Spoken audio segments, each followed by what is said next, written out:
So this is video number 4, and it deals with the ELA standard course of study. So for the first thing that you asked us was about the framework and organization of the ELA standard course of study. And I feel like the framework and the organization of it made it kind of easy for me to understand. I did have to go back a few times and, really understand, what the RL, like reading literature, and then the grade level. And I thought it was kind of cool how in the modules itself, it had like some, like quizzes, I guess you could say. And it was like, if you know how to do this kind of thing. And I know at one point I kind of didn't get it right. So I went back and I redid it, and it made me understand a little bit better.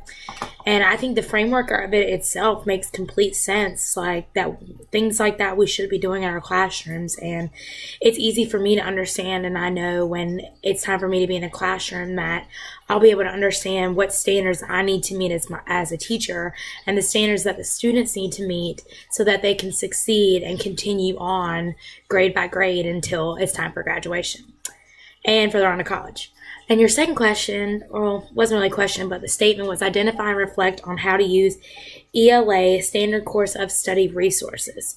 So I think that one of them that I actually know that a lot of teachers use because I substitute a lot is PBS. And then there's some that are like math websites that you can use to do multiplication, other things like that. And I really want to mention PBS because it shows topics for ELA standard course of studies for reading, writing, speaking, and listening, and language. And I think that the website is really entertaining. The kids really like it. I've actually had to use it when I've subbed, and I've allowed them to use it. And kids actually kind of stay focused on it.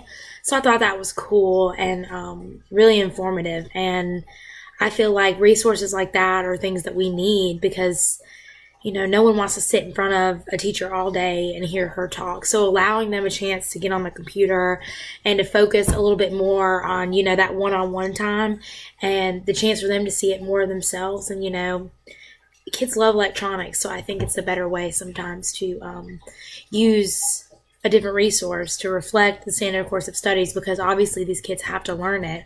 So sometimes it's better for them to see it that way instead of just in front of us. Thank you.